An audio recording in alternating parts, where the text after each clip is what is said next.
Hello from YetToKnowAI. In this video, we will see what is artificial intelligence. The voice assistant that we use, the search engine in which we search are all assisted with artificial intelligence. Do you remember playing chess game in your computer?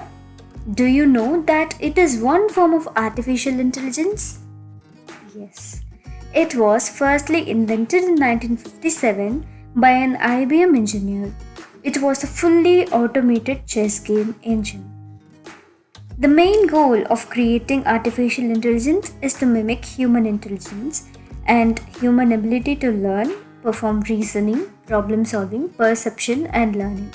Nowadays, the games are integrated with augmented and virtual reality technologies associated with artificial intelligence. When Alan Turing defined artificial intelligence, he described it as a system that acts like a human. The concept of artificial intelligence is developed during mathematics. Wait, what? Yes, you heard it right. Mathematical theorems are the basis for the concept of artificial intelligence. All of a sudden, why do we need artificial intelligence? As the human population grows, the problem surrounding them also grows.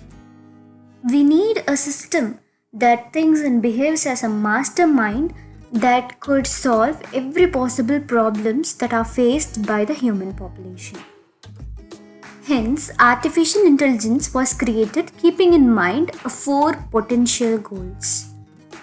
The four potential goals are divided into two approaches, a human approach and an ideal approach. In human approach, we need a system that thinks like human and acts like human. And that thinks rationally and acts rationally is called an ideal approach.